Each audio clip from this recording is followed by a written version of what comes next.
السلام علیکم ناظرین، پروگرام حقیقت کیا ہے کے ساتھ آپ کی خدمت میں حاضر ہیں۔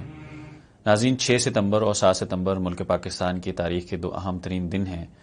6 ستمبر 1965 جہاں ہماری جغرافیائی سرحدوں کی حفاظت کا استعارہ ہے، تو وہیں 7 ستمبر 1974 ہماری نظریاتی سرحدوں کی حفاظت کی یادگار ہے۔ ناظرین، 6 ستمبر 1965 کو پاکستان کے دشمن یعنی انڈیا نے رات کے اندھیرے میں پاکستان پر چھپ کر حملہ کیا اور انڈین جنرلز یہ خواب دیکھ رہے تھے کہ صبح کا ناشتہ ہم لاہور میں کریں گے، لیکن ہمارے جوانوں نے اپنی جانوں کے نذرانے پیش کر کے چوئنڈا سیکٹر کے اندر انڈین ٹینکوں کے منہ موڑ دیے۔ نہ صرف یہ بلکہ انڈین ٹینکوں کا قبرستان بنا دیا۔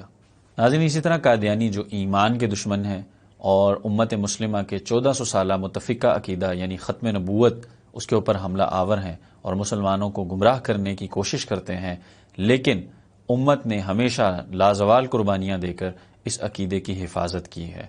ناظرین، 7 ستمبر 1974 وہ عظیم دن تھا کہ جس دن پاکستان کی متفقہ پارلیمنٹ نے قادیانیوں کو اقلیت قرار دیا اور یہ مسئلہ ہمیشہ ہمیشہ کے لیے حل کر دیا۔ ناظرین، آج کے پروگرام میں ہم اسی پر گفتگو کریں گے کہ قادیانی اس اسمبلی کی کارروائی پر کیا کیا اعتراضات کرتے ہیں، کیا سوالات اٹھاتے ہیں۔ اس پر گفتگو کرنے کے لیے ہمارے ساتھ آج موجود ہیں جناب شہزاد یونس صاحب۔ شہزاد صاحب اینالسٹ ہیں اور اس ٹاپک پر کافی عرصے سے کام کر رہے ہیں۔ آئیے ان سے گفتگو کا آغاز کرتے ہیں۔ شہزاد صاحب، آپ کا بہت شکریہ، آپ ہمارے پروگرام میں تشریف لائے۔ شہزاد صاحب، 1947 میں پاکستان بن گیا، لیکن 27 سال بعد جا کے قادیانیوں کو کیوں کافر قرار دیا گیا؟ جی بالکل، پاکستان تو بنتا ہے 1947 میں، لیکن مرزا قادیانی نے جب 1880 کے اندر ہی دعوے شروع کر دیے اور 1901 کے اندر نبوت کا دعویٰ بھی کر لیا، تو اس وقت کے علماء نے اسی وقت ان کے لیے کفر کے فتوے جاری کر دیے تھے، اور مسلم امہ پہلے ہی یہ جان چکی تھی کہ یہ لوگ کافر ہیں۔ یہ تو تھا ان کا شرعی سٹیٹس کہ شریعت ان کو کس نگاہ سے دیکھتی ہے، اور یہی مطالبہ رکھا گیا 1953 کی تحریک کے اندر۔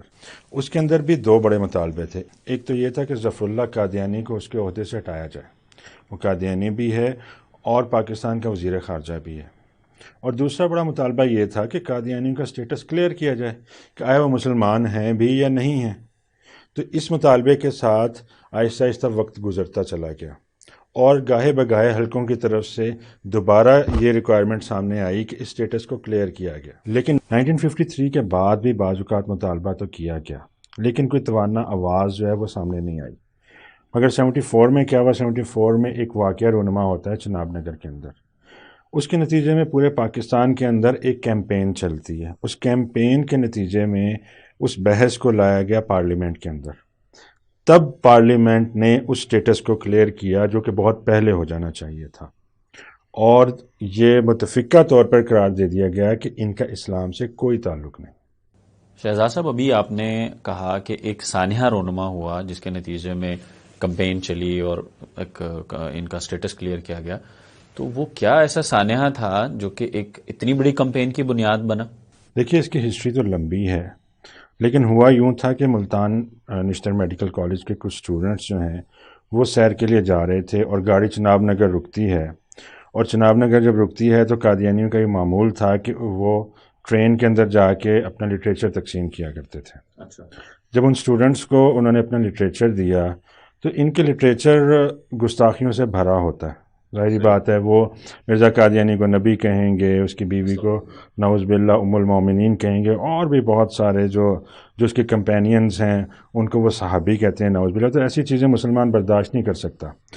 تو جب انہوں نے وہ پڑھا تو انہوں نے اس کو ریپیل کیا اور انہوں نے اس کو لینے سے انکار کر دیا، اور کہیں ختم نبوت زندہ باد کا نعرہ بھی لگ گیا۔ لیکن آن دا ریکارڈ ایک بات میں آپ کو بتاؤں کہ اس کے جواب کے اندر قادیانیوں نے نعوذ باللہ محمدیت مرد آباد کا نعرہ لگایا۔ ہاں، اس کے اوپر کمیشن بنا تھا نا، سمدانی کمیشن، جیسے سمدانی کا، اس کے اندر یہ سارا کچھ لکھا ہوا ہے۔ بہرحال وہ جب ٹرین واپس آئی، وہ لوگ سیر کر کے واپس آئے تو یہ لوگ تیار تھے، یہ گنڈے تھے، ان کے ہاتھوں کے اندر اسلحہ بھی تھا، آتشی اسلحہ بھی تھا، دوسرا اسلحہ بھی تھا۔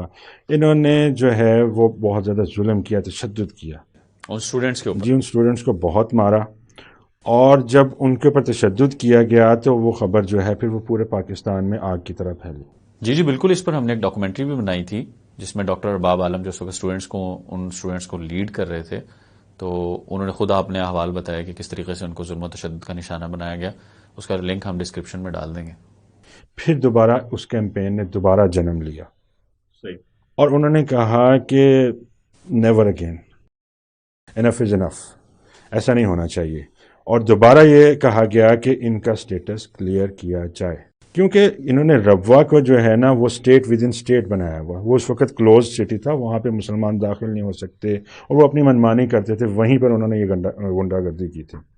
تو وہ جو کیمپین چلی، وہ کیمپین اتنی زور پکڑ گئی کہ انہوں نے اس وقت یہ حکومت نے کہا کہ اس کی جو بحث ہے وہ پارلیمنٹ کے اندر ہونی چاہیے. شہزاد صاحب، ابھی آپ نے کہا کہ یہ جب سانحہ ہوا تو اس مسئلے کو پارلیمنٹ میں لے جایا گیا. تو کیا کسی پارلیمنٹ کو یہ حق حاصل ہے کہ وہ کسی کے مذہب کو، جو کہ اس کا ایک ذاتی معاملہ ہے، اس کے اندر مداخلت کرتے ہوئے اس کو طے کرے کہ اس کا کیا مذہب ہے اور اس کا کیا مذہبی سٹیٹس ہے؟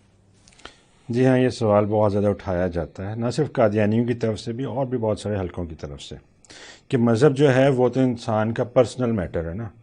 اس کے اوپر کسی کو کیا حق حاصل ہے، یا پارلیمنٹ کو یا ریاست کو کیا حق حاصل ہے کہ وہ اس کو ڈکلیئر کرے کون مسلمان ہے کون کافر ہے. تو آپ نے سنی ہوگی ایک بات کہ مین از اے سوشل کریچر. میں اینیمل کا ورڈ جو ہے وہ ایک انسان کے لیے بولنا جو ہے پسند نہیں کرتا، اور وہ سوشلی رہتا ہے، وہ اکیلا نہیں رہتا. اس کا رہن سہن، اس کے عادات و اطوار اور اس کا مذہب یہ میٹر کرتا ہے. اور جب یہ میٹر کرتا ہے، اسی کے اوپر جو ہے وہ اصول بناتی ہے ریاست. صحیح ہو گیا. میں مثال دیتا ہوں آپ کے. اس وقت جو بھی ممالک ہیں ان میں سے بہت سارے جو ہیں وہ خود کو سیکولر کہتے ہیں، لیکن ان کا کوئی نہ کوئی ڈومیننٹ ریلیجن ہوتا ہے. مثال کے طور پر انڈیا کہتا ہے کہ ہم سیکولر ہیں. کیا آپ وہاں پر گائے ذبح کر سکتے ہیں؟ امریکہ کہتا ہے کہ ہم سیکولر ہیں، لیکن 25 دسمبر پر وہاں پر پبلک ہالیڈے ہے. کیا یکم شوال کے اوپر بھی وہاں پہ پبلک ہالیڈے ہے؟ نہیں. اسی طرح ریاست پاکستان نہیں، بلکہ اسلامک ریپبلک آف پاکستان. یہ ہمیں یاد رکھنا چاہیے. ان کو حق حاصل ہے کہ یہ واضح کریں کہ کون کافر ہے کون مسلمان ہے. کیوں؟ کیونکہ مسلمانوں کے حقوق اور ہیں، اقلیتوں کے حقوق اور ہیں. اگر ایک ہندو ہے، وہ اٹھتا ہے کہتا ہے کہ میں مسلمان ہوں اور مجھے بھی زکوٰۃ دی جائے. اب آپ کو پتہ ہے کہ زکوٰۃ کی رقم جو ہے وہ صرف مسلمانوں کے لیے ہے. تو کیا آپ تحقیق نہیں کریں گے کہ اس کا اصل ریلیجن کیا ہے؟ کریں گے نا. اس طرح اور بہت سارے میٹرز ہیں. ایک عیسائی اٹھتا ہے، وہ عمرہ کے لیے اپلائی کرتا ہے، کیا اس کو جانے دیا جائے گا؟ تو کہاں پر یہ پرسنل میٹر رہ گیا؟ جب ہر چیز کے اندر قانون سازی کی جاتی ہے تو اتنے بڑے معاملے کے اندر قانون سازی کیوں نہیں کرنی چاہیے؟ تو یہ ریاست کو حق حاصل ہے کہ وہ حقوق ڈیفائن کرے کہ جو مسلمان جو ہیں وہ اکثریت کے اندر ہیں، ان کے کیا حقوق ہیں، اور جو دوسری اقلیتیں ہیں ان کے کیا حقوق ہیں. اور جہاں تک بات ہے قادیانیوں کی، جب علماء نے کہا کہ یہ کافر ہیں تو انہوں نے کہا علماء کون ہوتے ہیں؟ مولوی تو فتوے دیتے رہتے ہیں. اور جب عوامی حکومت نے اور ان کی پارلیمنٹ نے ان کو کافر ڈکلیئر کیا تو یہ کہتے ہیں کہ ریاست کو کیا حق حاصل ہے کہ وہ ہمیں ہمارا سٹیٹس جو ہے وہ مسلمان یا کافر کا وہ بتائے. تو پھر کس بندے کو حق حاصل ہے کہ وہ ان کے عقائد کو دیکھتے ہوئے ان کے بارے میں کہے کہ یہ لوگ کون ہیں؟ تو اگر یہی فیصلہ ان کے حق میں آ جاتا ہے تو انہوں نے تسلیم کر لینا تھا. تو یہی پارلیمنٹ ہونی تھی، یہی قادیانی ہونے تھے. اور پھر کیا پارلیمنٹ کو یہ حق مل جانا تھا کہ کسی کو کافر یا مسلمان ڈکلیئر کرے. اور اب یہ فیصلہ چونکہ ان کے خلاف آ گیا ہے تو اب انہوں نے یہ نیا شوشہ چھوڑ دیا ہے کہ پارلیمنٹ کو حق ہی حاصل نہیں ہے کہ وہ کسی کو کافر یا مسلمان ڈکلیئر کرے. اور اصل بات یہ ہے کہ نہ تو علماء نے ان کو کافر بنایا نہ پارلیمنٹ نے. یہ اپنے عقائد کی وجہ سے کافر تو تھے ہی. پارلیمنٹ نے کیا کیا؟ پارلیمنٹ نے صرف اس معاملے کو کلیئر کیا. شہزاد صاحب، یہ بتائیے کہ جو پارلیمنٹ کی کارروائی جو ہوئی تو کیا اس میں یک طرفہ طور پر ان کو کافر قرار دیا گیا، یا کہ اس کارروائی کا حصہ قادیانیوں کو بھی بنایا گیا، ان کا موقف سنا گیا؟ پارلیمنٹ کا نارمل پروسیجر یہ ہوتا ہے کہ جب بھی کوئی چیز پارلیمنٹ میں آتی ہے تو اس کے اوپر بحث ہوتی ہے یا کوئی اسٹینڈنگ کمیٹی بنا دی جاتی ہے، وہ اپنی ورکنگ کرتی ہے جس کی بیس کے اوپر ووٹنگ ہوتی ہے، اور اس کے بعد جو ہے قانون سازی کرتی جاتی ہے اکثریت کی بنیاد کے اوپر. یہ معاملہ بہت سینسیٹیو تھا. جب یہ قادیانیت کا معاملہ جو ہے پارلیمنٹ کے اندر آتا ہے تو ایسا نہیں کیا گیا، بلکہ پوری پارلیمنٹ کو ایک عدالت کی شیپ دے دی گئی.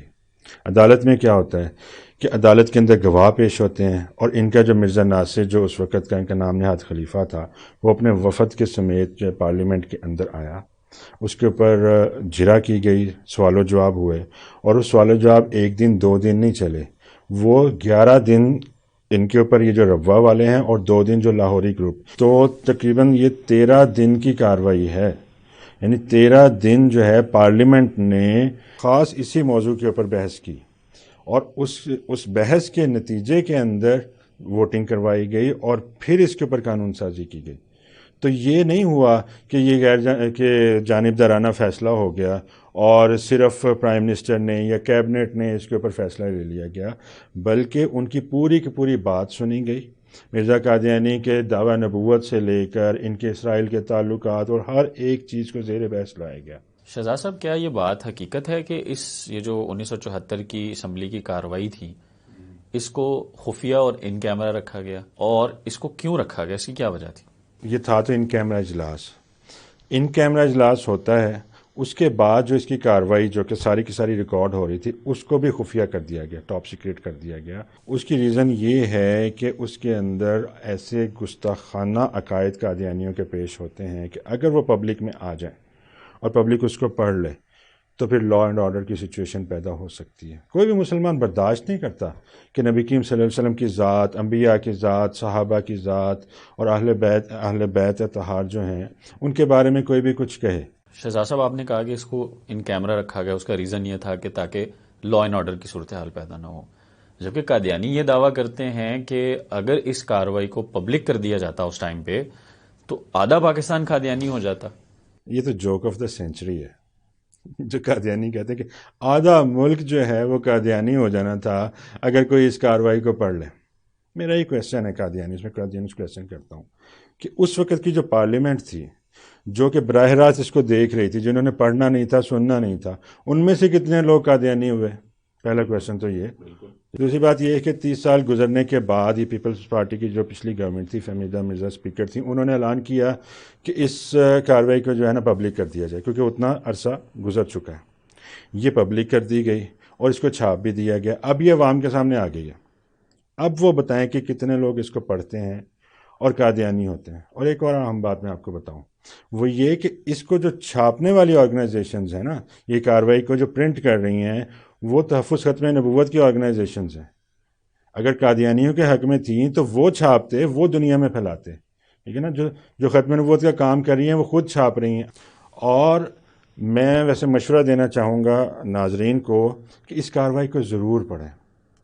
آپ کو قادیانیت کے الف سے لے کر یہ تک کا سارا علم ہو جائے گا، کیونکہ یہ بڑی لمبی بحث تھی اور سوال و جواب اور بڑی دلچسپ بحث ہے. اس کے اندر نا پوری کی پوری قادیانیت جو ہے نا کھل کر عیاں ہوتی ہے. تبھی تو پارلیمنٹ نے ان کو کافر قرار دیا تھا. ایک بہت بڑا پروپیگنڈا کیا جاتا ہے کہ یہ جو فیصلہ تھا پارلیمنٹ کا، تو بھٹو صاحب نے سیاسی دباؤ کی وجہ سے یا مذہبی دباؤ کی وجہ سے، یعنی علماء کے سے خائف ہو کر اور احتجاج کے جو عوامی احتجاج تھا اس سے دب کر، اس سے ڈر کر یہ فیصلہ دیا تھا. تو لہٰذا یہ جانبدارانہ فیصلہ تھا، غیر جانبدارانہ فیصلہ نہیں تھا. آپ کیا کہتے ہیں؟ یہ قطعاً کوئی سیاسی فیصلہ نہیں تھا، یہ قطعاً کوئی سیاسی موومنٹ نہیں تھی. اس کی ریزن یہ ہے کہ اگر کوئی سیاسی چیز جو ہے وہ پارلیمنٹ میں آتی ہے، یا وہ حزب اقتدار کی طرف سے آتی ہے یا وہ اپوزیشن کی طرف سے آتی ہے، حزب اختلاف جس کو کہتے ہیں، ان دونوں کی طرف سے آتی ہے. اگر حزب اختلاف لے کر آئے تو حزب اقتدار جو ہے وہ اس کی مخالفت کرتی ہے، اور اگر یہ گورنمنٹ لے کر آئے تو اپوزیشن جو ہے وہ مخالفت کرتی ہے. لیکن یہاں پر کیا ہے؟ یہاں پر سارے ایک پیج پر ہیں. نوابزادہ نصر اللہ خان، چودھری ظہور الہی صاحب، اور جو اس وقت کے علماء کرام مفتی محمود صاحب اور نورانی صاحب. تو یہ کس طرح کا سیاسی فیصلہ تھا جس کو اپوز ہی نہیں کیا گیا کسی بھی سیاسی جماعت کی طرف سے؟ تو یہ بات جو ہے اس کی کوئی لاجک ہی نہیں بنتی. شہزاد صاحب، پاکستان میں بہت ساری دیگر اقلیتیں بھی آباد ہیں اور عرصہ دراز سے، جب سے پاکستان بنا ہے تب سے، لیکن قادیانیوں کے کیس کو اسپیشلی کیوں لیا گیا؟ ان کو کیوں پارلیمنٹ میں لے کے جایا گیا؟ باقی اقلیتوں کے حوالے سے ایسا کیوں رویہ اختیار نہیں کیا گیا؟ That is a $1 million question. بہت اچھا کویسچن آپ نے کیا کہ قادیانی ہی کیوں. تو وہاں پر ایک یہ بھی شک ہونی چاہیے کہ عیسائی کافر ہیں اس وجہ سے، اور ہندو کافر ہیں اس وجہ سے، اور کوئی اور جو مذہب ہے وہ اس وجہ سے کافر ہے. ڈیفائن کرنے کی ضرورت وہاں پڑتی ہے جہاں پر کوئی کنفیوژن ہو. ابہام تھا تو یہ ساری کیمپین چل رہی تھی اور 1947 سے لے کر لوگ مطالبہ کر رہے تھے کہ ان کے عقائد تو کفری ہیں اور کہتے یہ خود کو مسلمان ہیں اور مسلمانوں والا سٹیٹس مانگتے ہیں. تو اسی وجہ سے خالصتاً ان کے اوپر جو ہے قانون سازی کرنی پڑی کہ یہ لوگ بھی مسلمان نہیں ہیں. اور کانسٹیٹیوشن آف پاکستان کے آرٹیکل 260 کا 3rd پارٹ جو ہے اس کے اندر یہ لکھ دیا گیا کہ جو رسول اللہ صلی اللہ علیہ وسلم کو آخری نبی نہیں مانے گا وہ پھر مسلمان نہیں ہو سکتا. ناظرین، 7 ستمبر 1974 ختم نبوت کے حوالے سے ایک عظیم دن ہے کہ اس دن قادیانیوں کو آئینی طور پر کافر اور غیر مسلم اقلیت قرار دیا گیا اور یہ مسئلہ ہمیشہ ہمیشہ کے لیے سولو کر دیا گیا، اور آئین کے اندر یہ بات لکھ دی گئی کہ جو شخص آپ صلی اللہ علیہ وسلم کو غیر مشروط طور پر آخری نبی تسلیم نہیں کرتا ہے وہ قطعا مسلمان نہیں ہو سکتا. اس قانون کا تحفظ ہم نے کرنا ہے، یہ ہماری ذمہ داری ہے. بیرونی طاقتیں اور لوکل جو قادیانی ہیں وہ مل کر اس کے خلاف سازشیں کر رہے ہیں کہ کسی طریقے سے آئین کی یہ جو امینڈمنٹ ہے اس کو ختم کیا جائے اور قادیانیوں کو پھر کسی طریقے سے مسلمان جو ہے وہ ظاہر کیا جائے تاکہ یہ اپنا فتنہ پھیلا سکیں. لہٰذا ہوشیار رہیے، بیدار رہیے اور اپنی نسلوں کو اس سے آگاہ کیجیے. اگلے پروگرام تک کے لیے ہمیں اجازت دیجیے. اللہ حافظ.